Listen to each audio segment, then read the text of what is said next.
Je suis de retour au Québec depuis hier soir. Ça fait même pas 24 heures. Puis je repense à tous les événements qui sont passés depuis les 12 derniers mois.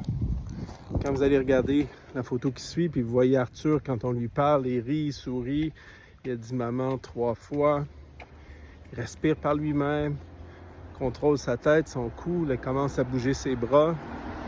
Les neurologues sont très confiants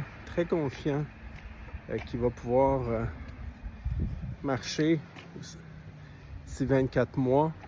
Il se tient déjà debout, il faut le tenir pour son équilibre.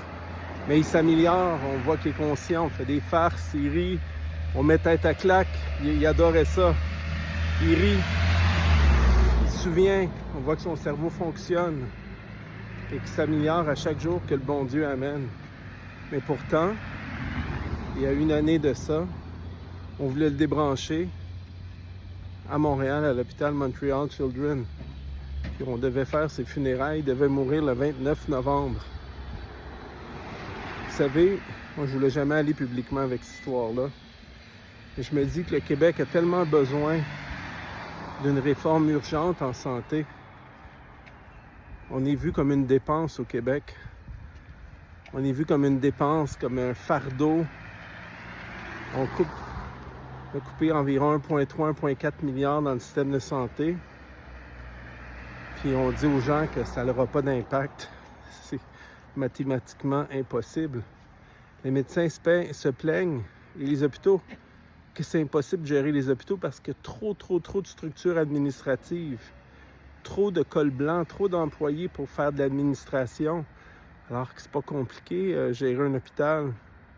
Au lieu d'enlever des couches administratives et libérer des fonds et rendre les ressources plus accessibles, dégager des marges bénéficiaires ou réduire nos dépenses, au lieu de simplifier la gestion des hôpitaux et du système de santé, on ne fait que la rendre plus compliquée. C'est pas en ajoutant des administrateurs que le système va devenir efficace. C'est en réduisant le nombre d'administrateurs, comme ce l'était à l'époque. Plein de médecins se plaignent qu'il y a 400 fois plus, 400% plus de structures administratives que dans les années 80 au Québec, 90. Mais qu'est-ce qui se passe? Qu'est-ce qui se passe? Le système québécois est vraiment au bord de la rupture en santé. On se moque du Mexique. Moi, de ce que je vois au Mexique, oui, ce sont des hôpitaux privés, mais ils ne paient pas 50% d'impôts, 40%, puis 15% de taxes et tout. Puis c'est 1000 fois mieux qu'ici. Peut-être que j'exagère, mais c'est une expression imagée pour dire que ça va beaucoup mieux qu'au Québec. En de deux choses l'une, le système en place est trop lourd. En anglais, on appelle ça red tape, trop de complications. Assez, c'est assez, ça ne fonctionne pas. Et vous savez, une des problématiques au Québec, c'est tous ces ordres professionnels. C'est le carré de sable que chacun des spécialistes en médecine doivent jouer juste dans leur petit carré de sable. Ils sont restreints dans leur champ d'action. Le fait qu'il y ait trop de spécialisation en médecine, ça rend le système inefficace. Vois tel médecin pour telle chose, vois tel médecin pour tel problème, vois tel médecin pour l'autre. Alors qu'on devrait peut-être réduire justement le nombre de subdivisions, de spécialisations et de permettre à des super médecins de ne pas être coincés dans leur petit carré de sable administratif. Je parlais à un prof de médecine, Michel Bazinet, qui a pris sa retraite, prof de chirurgie à l'hôpital McGill, un Québécois, doctorat, post-doctorat à New York, un CV long comme le bras. Et il disait, pourquoi, Nicolas, j'opérais 3 fois plus de patients. C'est un urologue, pas neurologue, urologue, qui opérait pour le cancer, en urologie. Pourquoi il opérait 3 fois plus de patients à New York qu'au Québec? Pourtant, ce sont les mêmes maladies. Il n'y a rien qui justifie ça. C'est pareil, lourdeur administrative, qu'il y a des salles d'opération vides, qui manquent de ressources. On dirait qu'on est volontairement géré par une équipe qui veut démantibuler, détruire le système de santé où tout le monde tire la couverte de son côté, de son bord, comme on dit au Québec, et rien qui fonctionne parfaitement. Admettons que le système de santé va bien à 80%. Qu'est-ce qu'on fait pour pallier aux 20% qui nous reste à améliorer? Vous savez, moi et ma femme, on a vécu une situation inacceptable et inadmissible. On est obligé de tout vendre ce qu'on a pour sauver la vie de notre enfant. On voulait débrancher Arthur Tétrault, qui s'améliore à chaque semaine. Il nous reste à peine de quoi vivre pour une année. Mais Arthur s'améliore, puis quand il va marcher dans 1 an, ou dans 24 mois, dans 30 mois ou dans 18 mois, on va avoir prouvé à la face du monde qu'il y a place à l'amélioration au Québec. C'est pour cette raison que moi, je suis disponible. Si un jour, il y a une opportunité intéressante en politique au Québec ou au Canada, à faire un vrai ménage, une réforme qui vont bénéficier les citoyens, d'abord et avant tout, je suis disponible. Je ne serai pas le numéro 33 sur une liste d'un parti politique. Et je ne suis pas un yes man, je ne suis pas un perroquet. Alors, je peux me rendre disponible pour aider le Québec ou le Canada ou 2 paliers de gouvernement.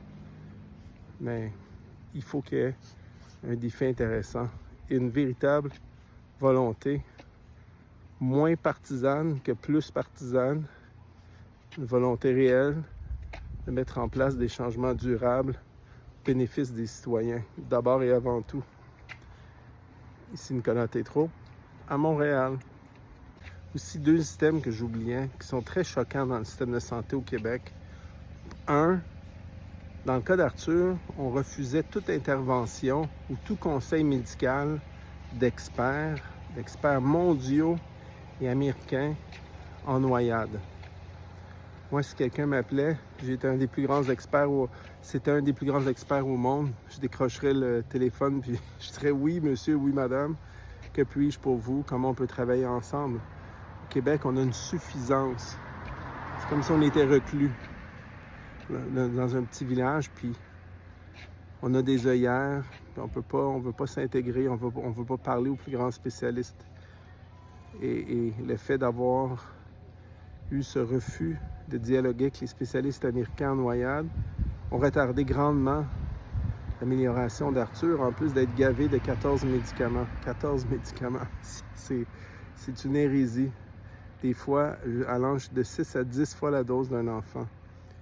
L'autre truc que j'ai trouvé plutôt inconcevable, inacceptable, immoral, c'est que les hôpitaux se sont dotés, imaginez-vous, suite à une loi votée à l'Assemblée nationale du Québec, le droit unilatéral, oui, c'est eux qui décident si votre enfant va survivre ou pas, s'ils vont arrêter de donner des soins médicaux ou pas, envers et contre tous.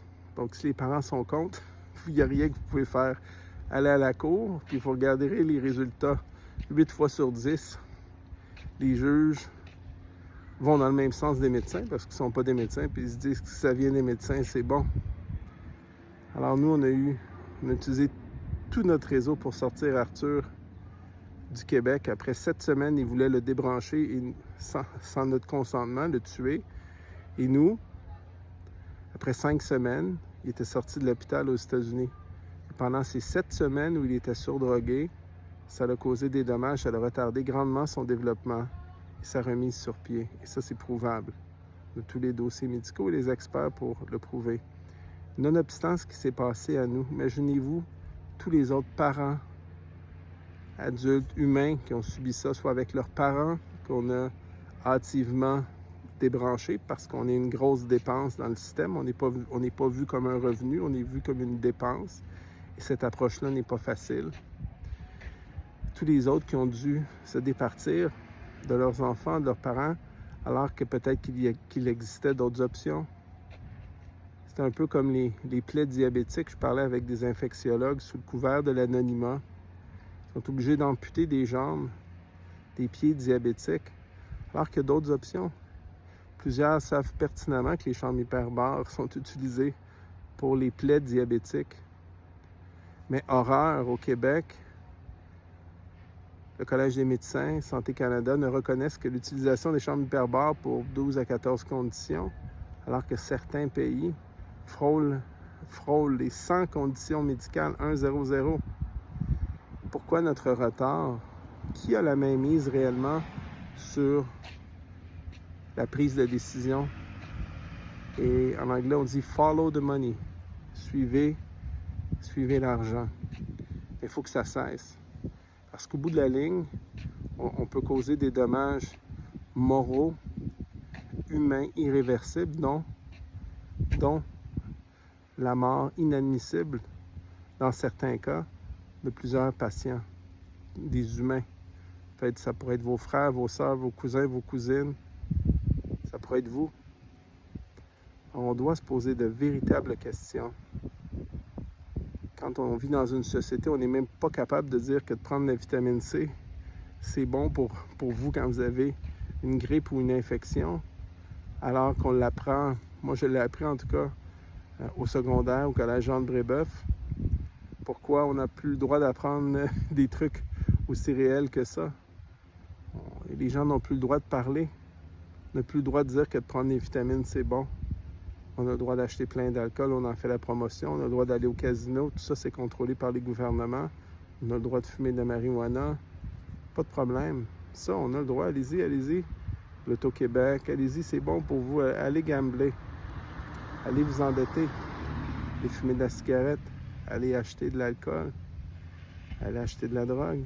Ça c'est correct, le gouvernement a sa cote, mais les vitamines, il ne faudrait surtout pas qu'on en prenne. C'est un peu le monde à l'envers dans lequel on vit. Un petit peu le monde à l'envers.